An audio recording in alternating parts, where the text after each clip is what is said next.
session of the day. Thank you very much for joining us. Just one more minute while we sort out a video, and we'll be right with you. Please come in, take a seat.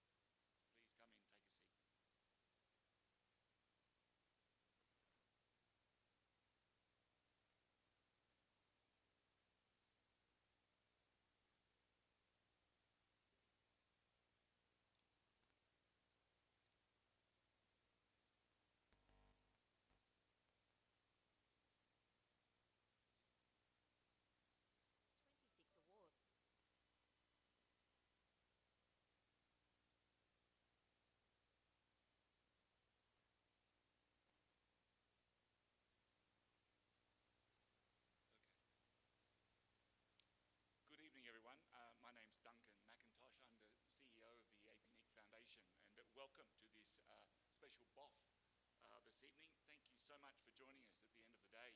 I very much welcome you to the ISIF Asia Investing in Innovative Operational Technologies 10 years of success. And the 10 years, of course, is to mark the 10th anniversary of ISIF's grants and awards programs.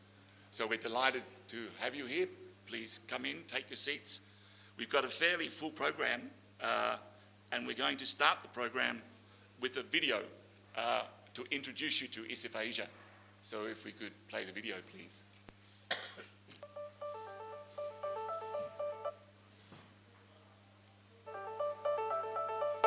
The Information Society Innovation Fund, ISIF Asia, supports communities in the Asia-Pacific region to research, design and implement internet-based solutions to achieve the Sustainable Development Goals. Since 2008, ISIF Asia has supported 60 grants and 26 awards, allocating over 3.1 million Australian dollars to 86 innovative internet-based solutions that address development needs across 23 economies across the Asia-Pacific region. Out of 1,588 applications received from 38 economies.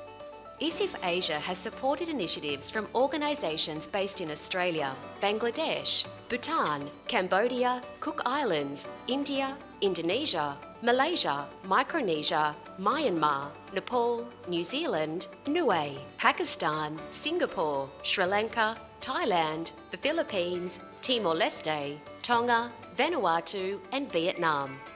ISIF Asia is a program of the APNIC Foundation, operating thanks to the generous support from the Asia Pacific Network Information Centre, APNIC, the Canadian International Development Research Centre, the Internet Society and the .Asia organisation. As proud members of the SEED Alliance, we are committed to helping ideas grow. If you are interested to support ISIF Asia, please contact the Secretariat at info@isif.asia.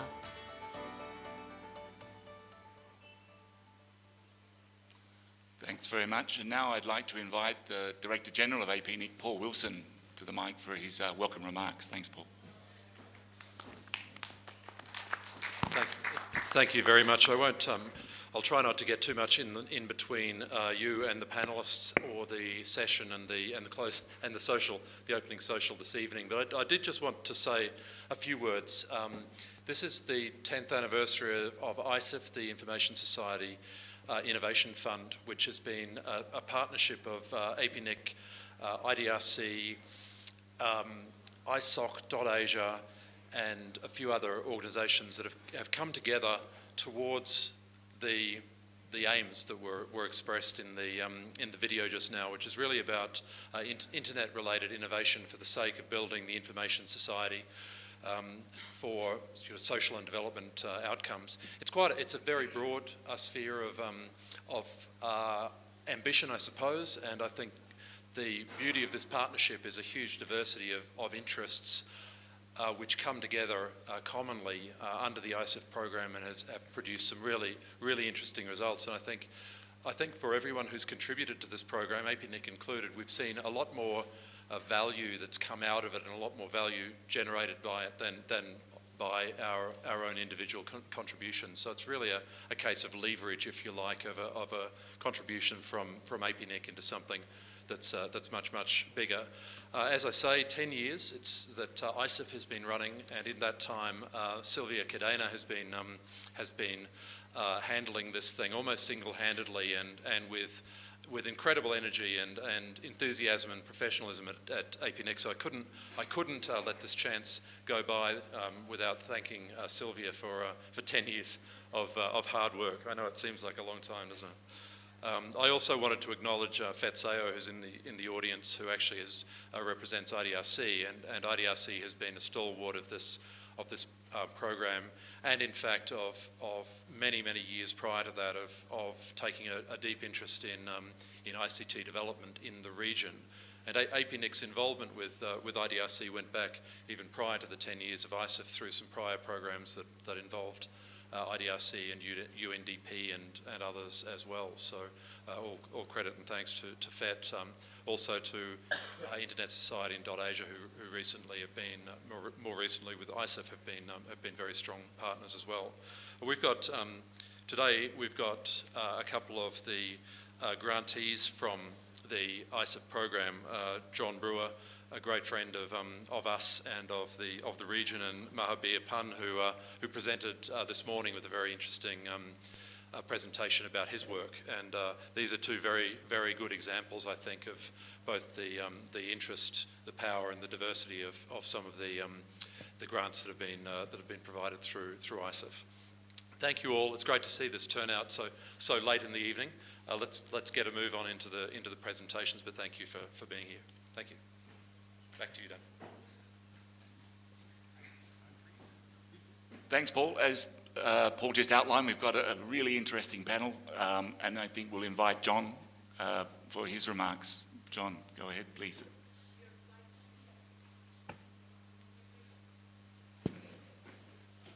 My slides. You sent the presentations.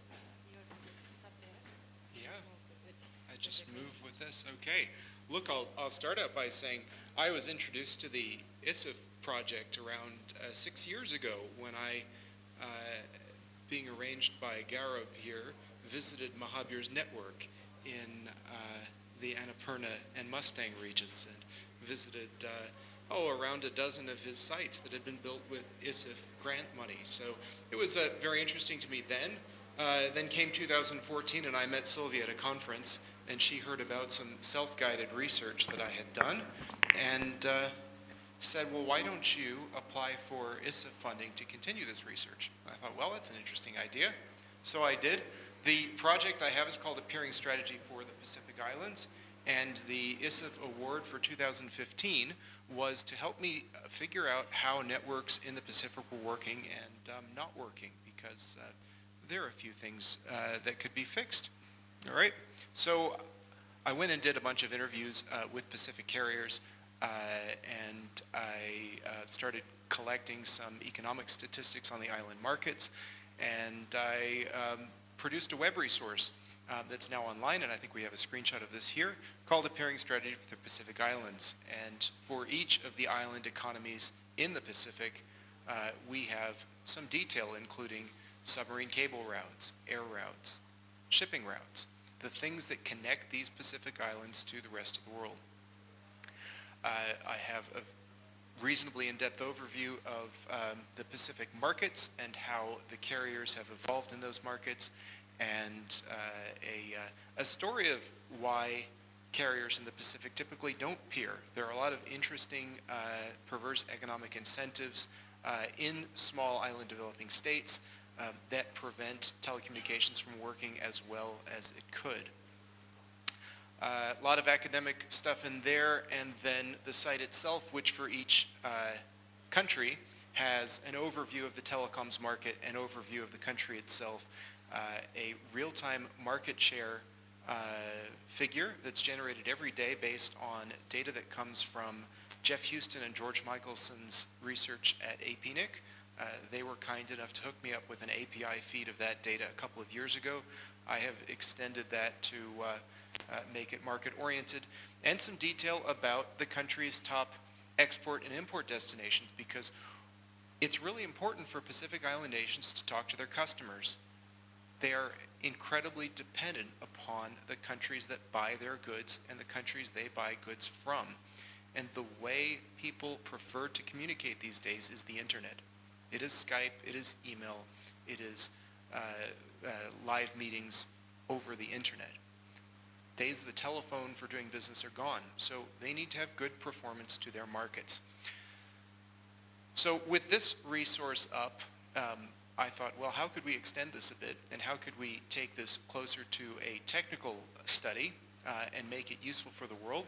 So I applied for another grant in 2016 to automate long-term performance data collection. The performance data comes from a set of 15 servers around the Pacific Island, around the Pacific Rim, where the cables from the Pacific land. So from these destinations, I'm looking in at the latency, loss, and jitter to each individual island market to see what is the performance from these islands' customers to the islands. How are the new cables coming into the Pacific changing this? So, as a result of that, we now have, well, about 500,000 complete measurements held today, dating from October 2016. And these measurements are aggregate data from over 1 billion ping packets. So from each of the 15 gateways, every 5 minutes I send 20 packets into 77 different networks in the Pacific. So I have a very high resolution picture of what it's like to get from China, South Korea, Singapore, Japan, to all of the Pacific Islands, Los Angeles, Honolulu, Auckland, Sydney, and so on. So the last part of this 3-year project is to integrate this live data into the website that already exists. And I think that with the new cables coming on, the CUS cable, which is just starting to be connected, Hawaiki, which will be live in American Samoa by April, the extension of the cable from Fiji to Samoa, the TUI cable that connects Wallis and Futuna. All of these new cables are coming on this year, and the historic data compared to what we're going to have might be a very, very interesting thing to look at. So that's, I think that's a summary of my project. There is some code that I'll release as open source, and just sort of a picture of some of the measurements that we've got there. Thank you all for that.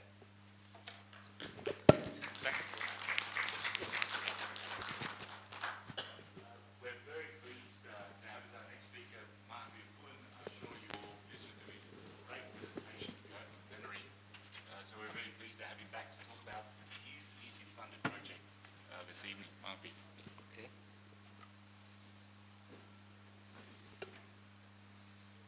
Thank you. Okay. My presentation is about this TB wide space pilot project that we did in Nepal, and we implemented this project with the organization I am working, which is United Networking Research and Development in Nepal Wireless, and we implemented this project just last year.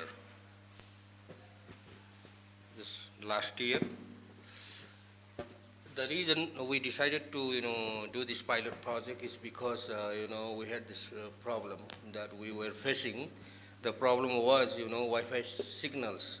I mean, in the wireless network that we were building in the mountains for the last, 16 years, we were facing this problem of, line of sight, because we were using Wi-Fi, devices, using 2.4 and 5.8 gigahertz band, and that frequencies they need clear line of sights to get connected.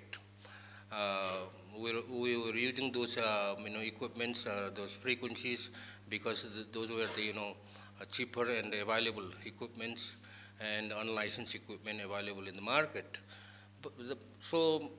But we were facing this problem, signals blocked by the mountains, trees, building, So that's why we decided to, build a hybrid wireless network using a combination of Wi-Fi, TV wide space, and then VHF technologies.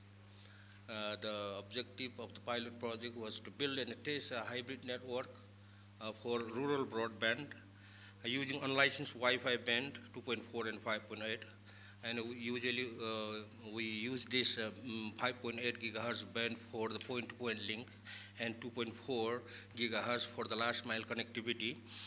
But we added here a TB wide space band, and also during this, before this, just before we started this program, we also found that there was technologies available using these BHF frequencies. That's why we also added this BHF frequencies to this pilot project.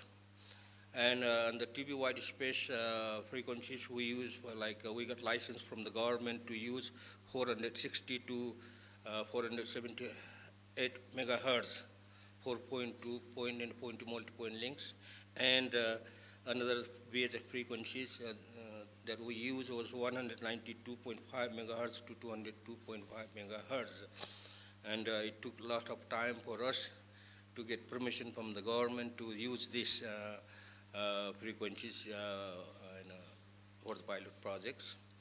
As for the equipment, we discussed with a lot of our friends, experts, in the field of wireless technologies. We have been working all over the world. So there were different vendors who were selling this equipment. One was Carlson Wireless Technology, 6 Harmonica, Doodle Lab, Adaprom, and the other is Sankhya Lab. These are some of these vendors that were in the market. So we decided to use the device built by Carlson, which is called Rural Connect Generation 2 device, and these devices were supposed to work in long line of sight and a near line of sight environment and areas with thick foliage, because trees are also a big problem, especially in the area where there are forests, and the coverage was supposed to be 10-kilometer radius. So we decided to do this pilot in 3 environments. In the first environment, we decided to use this these equipments and test it and their efficiency in the mountain areas, in the Himalayas areas, like in the villages. We did that, and the second testing site we choose to do this testing is in the plain area, especially in the southern part of Nepal. It's flat, and there are a lot of trees, big high trees, all over. So we wanted to find how well these signals can penetrate through these big trees in the plain areas. So that's why we also did these pilot projects in the plain areas of Nepal also. Also, we wanted to see how well the signals can go through these huge buildings like in the cities. So we did some testing in Kathmandu as well. So we did this pilot project for testing in 3 environments, because we wanted to know how well they work in 3 environments. For this VHF band that is using 192 and 202.5 megahertz, we used the equipment built by Hitachi Electric, Okusai Electric. We found that they were building this. They had built this equipment, and they donated this device equipment for free for the pilot project. We didn't have to pay for that,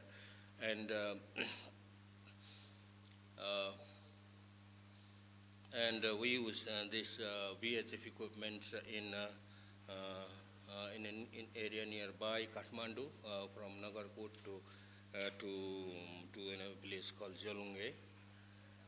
And these are the pictures, and they work very well in non-line of sight environment as well. So, for example, you can see the direction of this base station is this way, but we put this antenna pointing towards that way. That means the signals were coming from the base station towards this mountain, and then the signal was reflected from this mountain to these areas over here. So it worked quite well in non-line of sight equipment also. So the outcome of the pilot project is this was the first time in Nepal government gave us permission to use those frequencies, and we became able to use those equipment for our pilot, and then we also built this hybrid community network using three technology, TV wide space technology and Wi-Fi technology and the VHF technology, and we became able to test the performance of the broadband network built using this technology. So our recommendation based on the pilot we did, we found that this VHF equipment produced by Hitachi is very good. Actually, it works in non-line of environment very well. But the equipment we use, built by Carlson, was better than, we found that it's better than Wi-Fi. I mean, it works in near line of sight environment, but it was not, the coverage was not so good as it was, it was mentioned, like the coverage, the radius of the coverage was, as they mentioned in their information, was about 10 kilometer radius, but it didn't go that way. The coverage was around 4 to 5 kilometer. The reason they told us later was that the equipment that we were using was their second generation devices, and now after after this second generation, they are using, they have developed this third generation devices as well, and we are still testing this these equipments, and they are in the field. According to the license the government provided, we were supposed to complete this project within a year, but we have asked them to let us to use this equipment for some more time, and let us test more about this to find how good how good and robust these equipments are. So we still have those equipments working in the field. Thank you very much.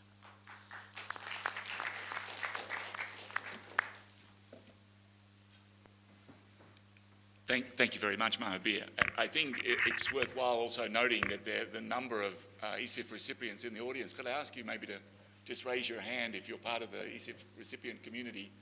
I know there's a few of you there if you work for an organisation. We're going to have more of them up later on. But fundamental to the success of the ESIF program, in addition to the great technologies and the great organisations that have been involved with ESIF for all these years, is obviously the funding partnership. So we're very pleased to, as Paul mentioned earlier, to have a representative from the founding organisation of ESIF, Fet Sayo, from the Indian office, and invite Fet up to give you a bit of the history and how ESIF got started and IDRC's sort of strategy and philosophy. So Fet, please. Thanks, Duncan. Hi, everybody. My name is Fet Sayo. I'm a senior program officer at the International Development Research Center. Those who don't know IDRC, we're a crown corporation of the Canadian government, so our funding comes from parliaments. We, in fact, were created by an act of government by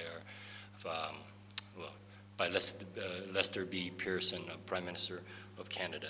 Our mandate is to support development research, as in the name, International Development Research Center, and our focus is on building capacities in the Global South so that the solutions are in situ, that they come from the regions and from the expertise.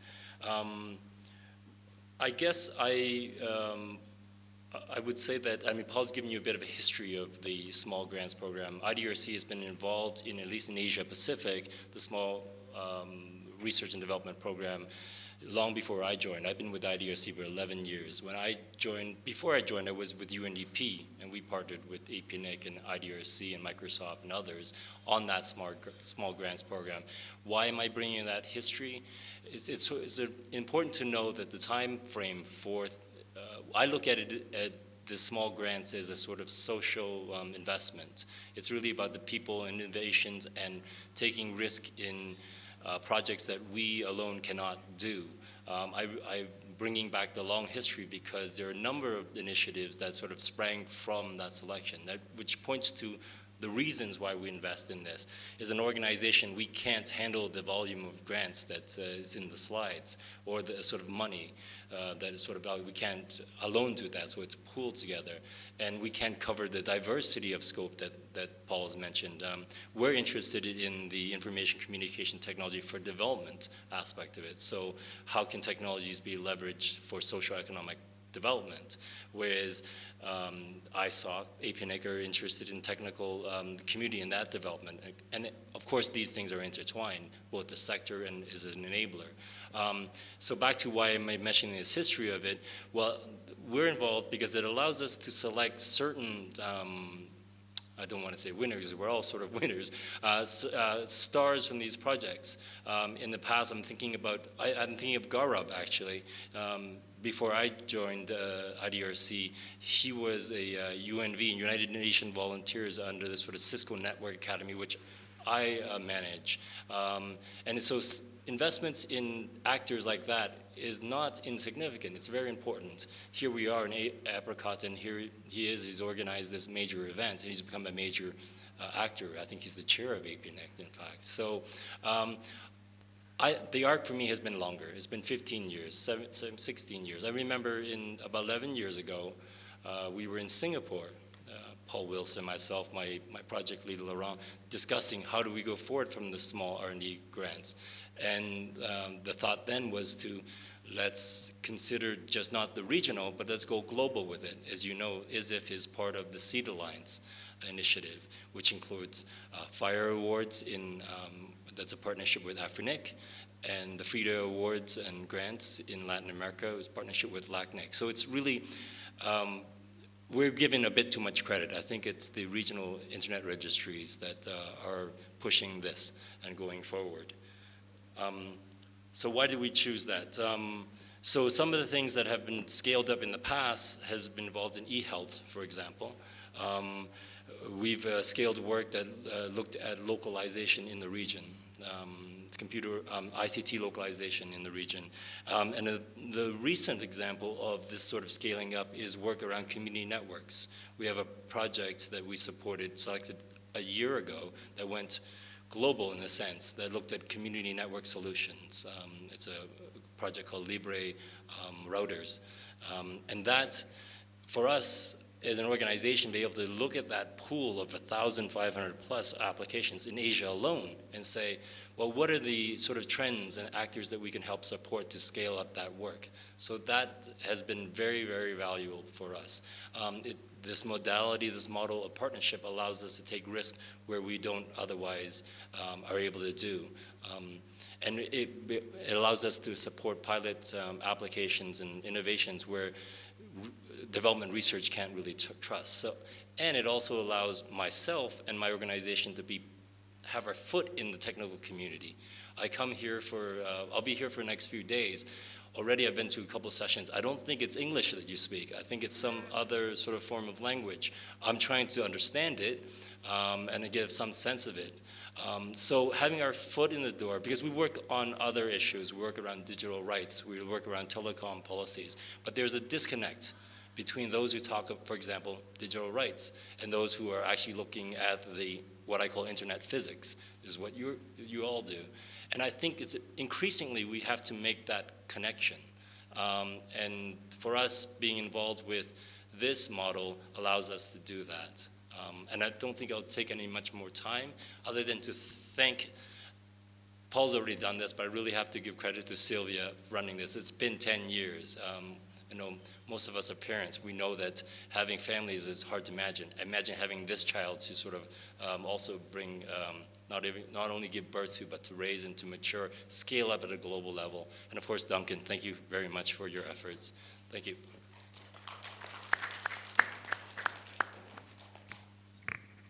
Thanks, Fed. Of course, being a BOF, I want to encourage the audience to join. I'll give you a minute if you have any questions in relation to the last three presentations. I also want to join Fed and present to you the very important role that AP NIC's investment has been in the ECIF program. And of course, that's been led by the EC over many years, over 10 years. And the EC and the investments that AP NIC have made have been very substantial in supporting operational technologies, such as you've heard from John and Mahabir, as an equal partner with IDRC in the development of the program. And in many ways, making investments that clearly represented the interests of the community. Just a few years ago, the EC also introduced a research grant as well to further expand the investment being made on behalf of the AP NIC community. So the ECIF program is really a group of investors and stakeholders investing around, as Fet was saying, their core interests, but also very much to benefit the AP NIC community. And as I say, with the EC very much firmly managing the direction and focus of the ECIF program. I think maybe I'd like to ask Fet one question. Looking ahead, Fed, I know that's a difficult question, but IDRC and the investments that you make, would you care to make a sort of a general comment around where you see the program from IDRC's perspective going?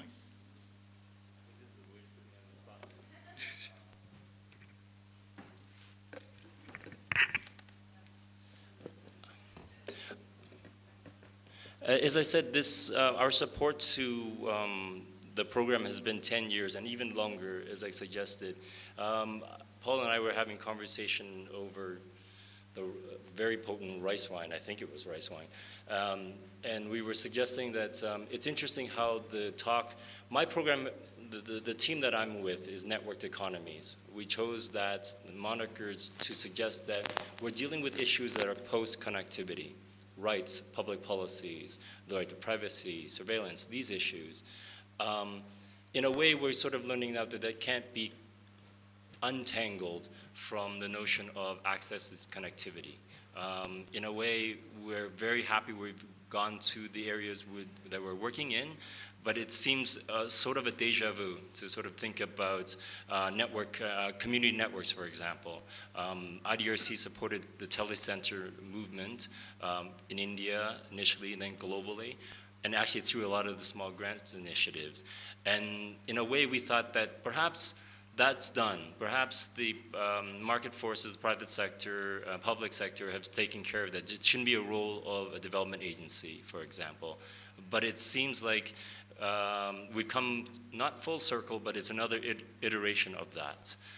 And so from our perspective, there's even more opportunities for research to look at models for that example, to even pilot any, particularly if you consider the sort of mobile revolution, if you like, and that mode of access to connectivity. It raises many, many questions, not only with sort of the hardware, software side, public policy sides. So I'm confident to know that, to think that there's much to do still around research. And I can't really commit to the future of obviously Duncan, but it's been promising to hear from my own senior management that they see value in this particular model. It allows us to invest, take risk where we don't, and then to have really impact stories that are immediate. And that's very, very valuable. As a Crown Corporation, when we have genuine stories to tell about the sort of socioeconomic impacts, positive ones, from very little investment, that carries us a long way and it complements a lot of our work. So I have signals from my senior management that this type of seed granting is something we want to continue to do. Thanks, Fed. Great on-the-spot answer. I think, as many of you may know, at Apricot we're going to announce the next round of ESIF grants, so I'd like to invite Sylvia up to explain the process and give the details. Thank you, Duncan. Well, first of all, I would like to explain a little bit about how the selection process works. We have two of our selection committee members here, Jessica Shen, who's from the APNIC board, and Navid Haq from Internet Society that can also double up, both of them can double up as investors in the program as well. And we had invited also Doreisha to participate, but unfortunately Edmond, who is the selection committee member, is not here, but I guess maybe Janice might be able to answer any questions if that comes to that. But basically, the ESIF Asia program runs on fumes, on a very low budget in terms of the operational cost of running the program. So we invest as much as possible on the other end to make sure that organizations that receive the funding get the freedom and the space to do what they need to do, and at a level where we actually commit to complete our due diligence process, that we know how money is spent, that the project proposals are actually in line with what is actually delivered, but at the same time with the flexibility to say, okay, Mahavir, you don't get the permission from the Nepal government to do your project. Instead of canceling the grant, let's wait and see, do you need a letter from us? What can we do to support? And then finally he was able to deliver. And that flexibility is something that is not that easy to do. If for example, IDRC was managing the program directly, might be something that is not that easy to do. So the program runs, the selection process runs completely online. There are no face-to-face meetings for the selection committee members. Every category has a separate selection committee organized, and the selection committees are composed of a representative from the APNIC board to make sure that the direction is where we want to go, so they have a foot and they know what's going on with the program. In all the selection committees, we also have one APNIC staff that is knowledgeable about that particular area. For example, on the research program, we have George Michelson working on those selections. And then this year we are adding two new categories, the gender and empowerment, and we are building a new selection committee for that, and the community networks category, and we are also building a new selection committee for that. So the partners, the investors, have also the opportunity to appoint a member to the selection committee. FED has been a member of the selection committee for many years. But for example, this year, they are appointing an external person that runs more or has more experience on gender related projects. So that's an example of how it all works.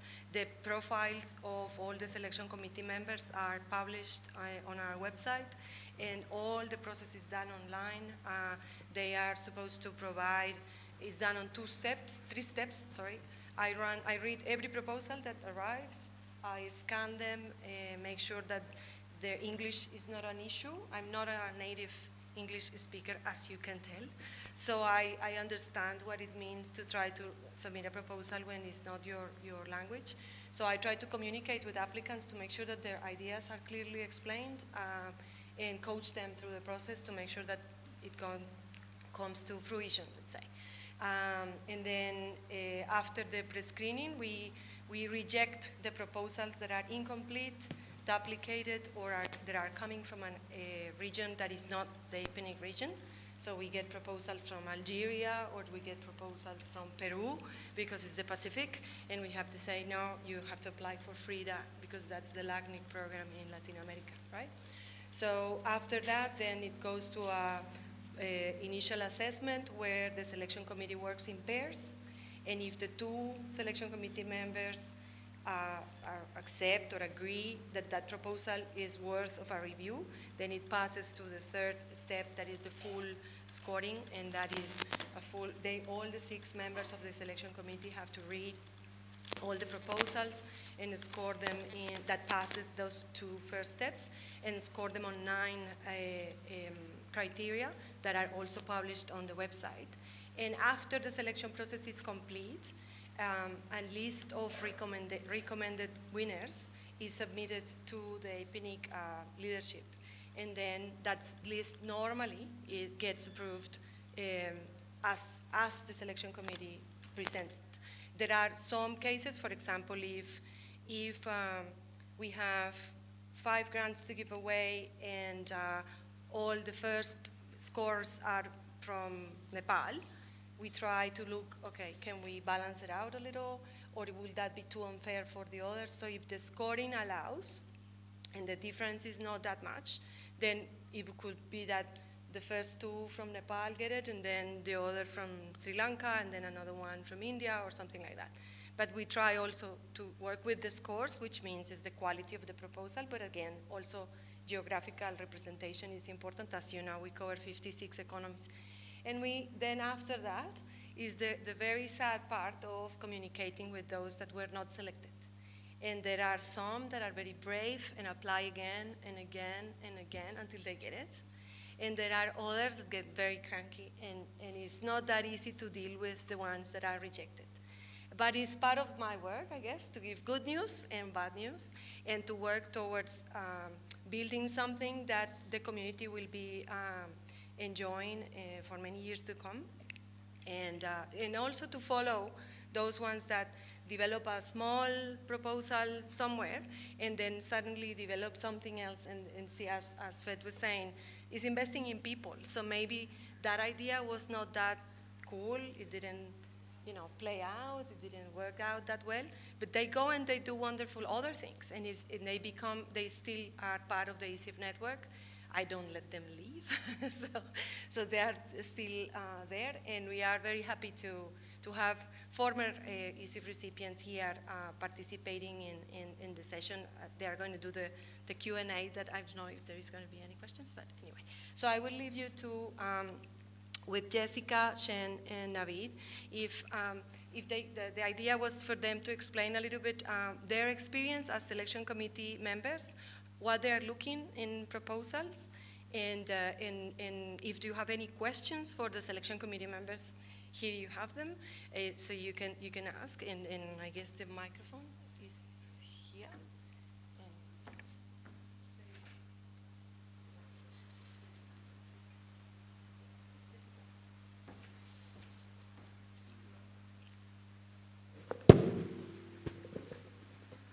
Hello, everyone. I'm Jessica Shen, Executive Council member of APNIC, also staff of CNIC.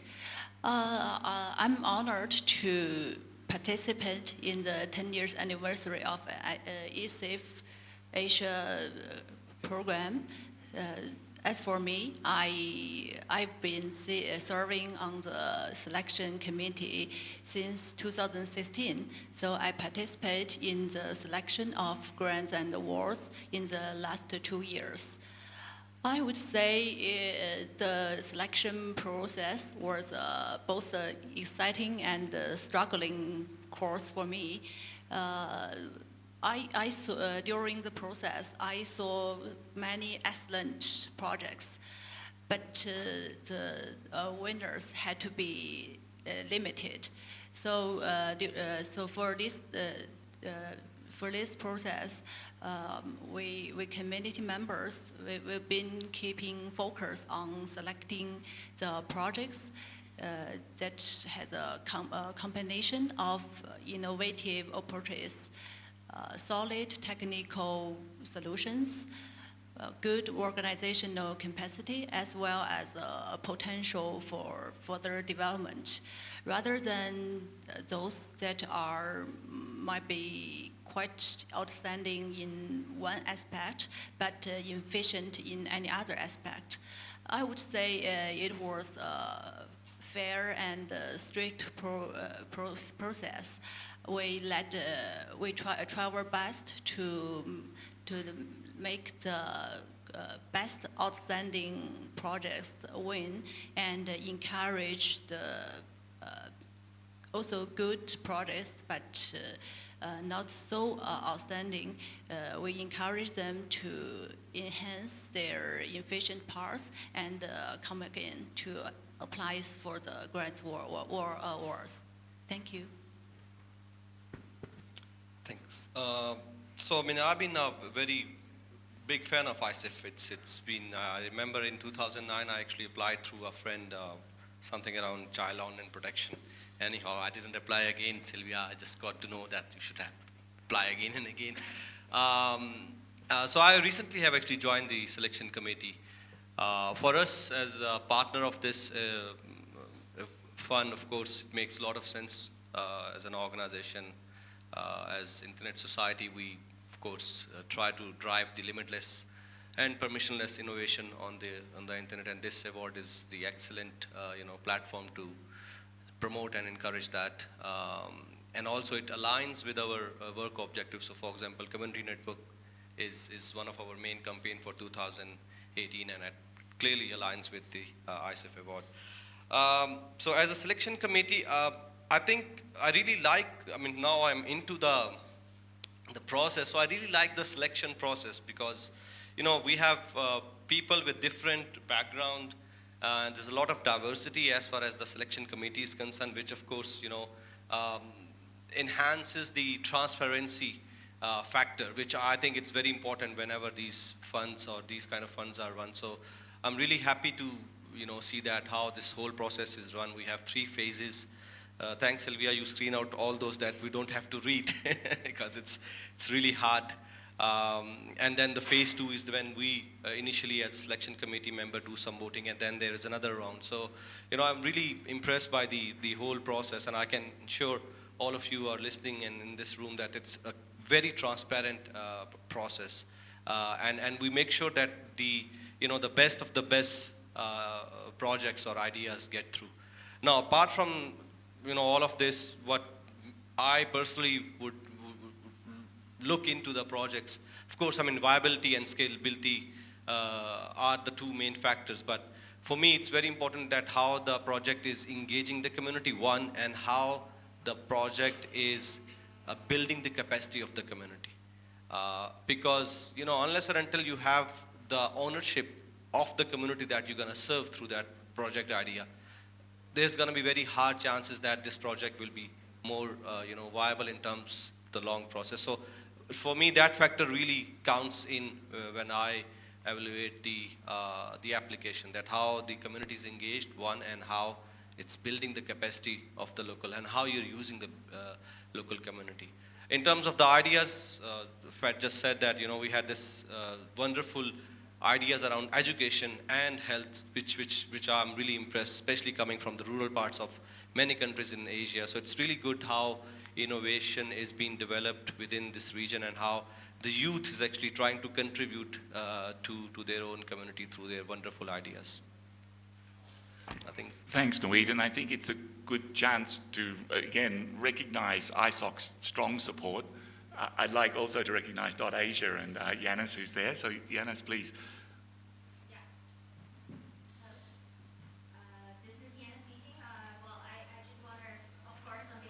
Asia to congratulate ISIF for the 10 years anniversary as well.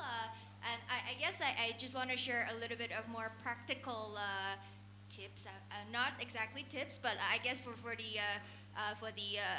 those who are here and would like to apply for the grants. I think just recalling the experience from admin that I think you have to submit a 1-minute video when you apply for the form, and I think that's actually really helpful for the committee to understand and visualize your project. So I think don't waste your 1-minute video and try to present as much, how actually the impact or the actual projects I don't know how the project actually carries out, and some of the experiences of the beneficiary that will be helpful to let the committee understand the impact of your project. So thanks.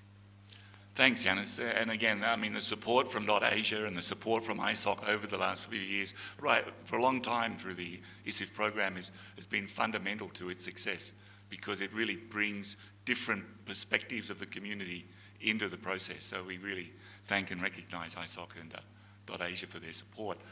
Well, now it's time to announce the details of the new 2018 grant proposal. So I invite Sylvia back to the microphone. Well,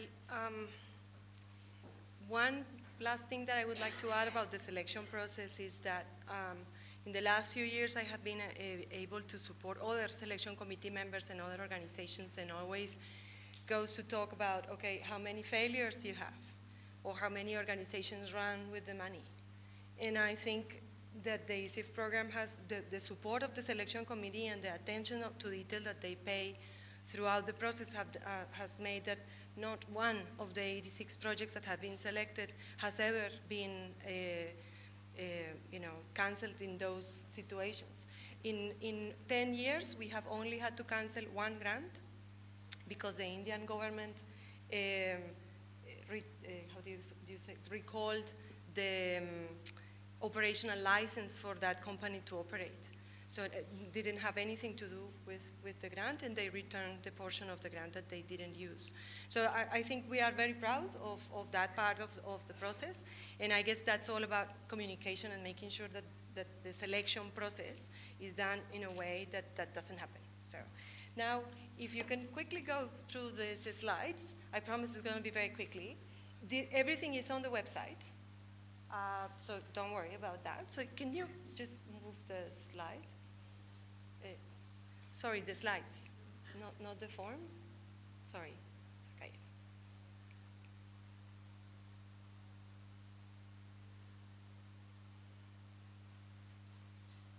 Yeah, that. The next slide. Yeah. So we have two mechanisms. Grants are for either projects that are already ongoing and want to grow and want to develop a new component, or new projects that want to be tested. And we also have awards. So it's easy to confuse the two, but the idea is that awards are for projects that are looking for more visibility and are projects that already have outcomes to present. They receive less money. It's only $3,500 US this year, and a travel grant to present at the IGF. But because they are ready, let's say, to attract investment, then what we do with them is a lot of support from other donors and pass them around in investment rounds to see how much other funding from other sources they can gather. Sorry. And then on the grant side is projects that are going to take from 3 months to 12 months, up to $30,000 US. Reporting is required, while reporting on the $3,500 on the awards is not required. Reporting is not that crazy, I guess, but it is something that you need to do, and it can be painful, as Mahavir and John will be able to testify, and Maureen or Norbo or Jihan as well. The next slide. So for 2018, we have 4 categories. 2 of them will have awards, and 4 categories will have grants. So on cybersecurity, we have $43,000 to distribute, 1 grant of $30,000, one grant of $13,000. And the idea of the focus areas, that is all on the website, as I said, is on naming, routing, measurement, analysis, and user security strategies, campaigns that you want to run with your communities to make sure that they understand what cybersecurity is, but also products and other solutions. So on the cybersecurity, for example, we supported the development of Tonga CERT with ISOC funding. And last year, we also supported a project from Pakistan on HoneyNet's installation, and a BGP project from the university in Australia. So there are different kinds of projects for one of these different categories, let's say. But if you go to the website and explore the focus areas, you can submit proposals on 1 or more of the focus areas, but it's not like you have to tick them all, right? So if you have a tool for measurement internet traffic, there you go. That you can apply for that one for $13,000 or for $30,000. Next. The community networks is very dear to me, as Fed mentioned before. This is like the 3rd iteration of investment on community networks that has happened in the last 20 years. This one is for projects that are about affordable, locally owned and managed communication infrastructure is not linked to wireless networks. It could be GSM solutions, not GSMA, fiber connections or wireless or any other technologies. And again, we have $53,000 to distribute across two little grants. And the focus areas are those 4 that are listed there. And again, you can apply for one of the focus areas or more. So you can have, the funding could go, for example, to do a little bit more work on what is the business strategy that a community network actually need to be sustainable. So it could go to the organizational and partnership agreements, what are the incentives with the ISPs to let you operate. It could go to really lobby your regulator to make sure that the regulatory framework allows for community networks to develop, that in some cases is not happening. Or like at the beginning on the technical innovation side, Fed mentioned the STAR project that we have supported last year, which is the Libre router that I encourage you to search, is a device that is open hardware, open software, to support community networks, and that is linked to a larger project that IDRC is funding separate from ESIF that is on research on community networks. The next one is gender and empowerment. This one is fully funded by IDRC. The focus areas are the ones that are again on the right side of the screen. And again, you can apply for one of the focus areas or more. It could be on like the traditional way that you see other gender and empowerment projects that are about safe use of the internet for women and girls or defending women's rights on the internet, but it could also be about building advanced digital skills on women and girls, on coding, network management and security, IPv6. So I hope that the ladies that participated in the hackathon, for example, move forward and do something with this, because this will fit perfectly with them. And on this one we have 53,000, and this one is fully funded by IDRC. The next one, and this is the one that is funded, fully funded by APNIC, is the Internet Research Operations Research Grants, and this one has been going on for the last three years, and we have focus areas on network operations, infrastructure, network management and analysis, IPv6, BGP routing, peering, and interconnection. This is the grants that John Brewer received in the last couple of years. There are other recipients on this category that are this year, for example, working on IoT scalability. So the idea is to kind of bring connections between the academics that are actually interested in a technical issue around internet development and actual operational experience that is kind of lacking in the two. So we want those with operational experience to publish and share on a research base what they are actually doing and how that fits into the academic world. And then the awards are going to be for 2018. We are going to have 2 awards, one on community networks and the other one is exactly the same on gender and empowerment. The award winners will be invited to the IGF at the end of this year. We don't really know yet where the Internet Governance Forum is going to be, but ESIF has been running its awards at the IGF since 2011, and in Nairobi was the first time that we had the awards ceremony there, and it has been a very productive space for award winners to participate and engage in Internet governance spaces also, but also investors also attend, governments also attend, donors are there, so everybody goes kind of like with the gloves down. So it is a very interesting space for them to present their projects and showcase their innovations. So what happens at the IGF is that we have a booth where they have a space where people can contact them. They have an award ceremony that is part of the IGF calendar of schedule of events. And with at the IGF, we also organize workshops where they have the opportunity to present and be speakers and participate in the sessions. So that's what is available for 2018. The call for grants is open and the call for awards is open on the website. If you open the esif.asia website, you will see on the top 2 menus. One is the grants and the other is the awards the forms are different for all the grants and all the awards. So you need to know for what are you applying. If you're applying for the award on gender and empowerment, that's different from the award on community networks, and that's different from the grant on gender and empowerment.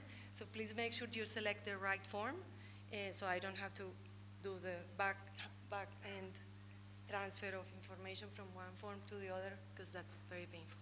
So if you don't mind to just show the forms a second, Sakaya. So I was supposed to run through the forms and explain how it works, but really, you can log in with your Facebook or your Twitter account. You can create an account on the system, and the form is an online form where you complete and you add information that I suggest you prepare separately on a Word document or a Google Doc or something like that, and then you kind of copy and paste what you need. You can incorporate images and diagrams as part of each one of the text boxes. So if you need subtitles to make your ideas more clear, you can add all of that. And then at the end, since last year we introduced a feature that allows people to save drafts and receive drafts, and we also introduced a feature that you can recover an application from a previous year and dump the data from the previous year into the new year, so that you don't have to do it all over again. So when we encourage people to apply again, we try to make the process as less painful as possible. But it will be painful because it is a grant application, so it can be easy. And this system on your side, let's say on the application side, is linked to the system that the selection committee members see. So it's all part of the same system. So applications are received, the selection committee gets the same information on the back end, and they start scoring and assessing on the same system, and it's all integrated in one. And when something is approved or applied, it is posted and approved, let's say, on the website. So we are trying to do as much as possible effective use of what the internet can help us to reduce the cost of how we share reports and information. A similar process is implemented from this year for the reporting tool. So the reporting tool will look very similar and will be linked to the email that was used or the login that was used to submit the application. And the report, once approved, goes published on the website as it is, so it's fully searchable. At the moment, all the reports, from almost all the reports from all the 86 projects that we have supported are published online. There are only 2 that are pending that John hasn't finished, for example. Your grant is for 3 years. So, but it was supposed to be for 1 year. So it was an exception. We were flexible, see? We were very flexible. So anyway, so his report is not there yet, but the last grant, the previous grant is available. And so all the other reports are there if you are interested to see what kind of projects we have supported in the past. That's also a way of learning how to apply for our funding, and also that anything that you learn about how to apply for ESIF will be useful to apply for any other grants. We have also 5 webinars online that can guide you through the process, and I encourage you, if you have the time, to follow through and check them out. But basically, anything you learn through this process, you can apply for other donors. So I encourage you to try. And I think that's it from me.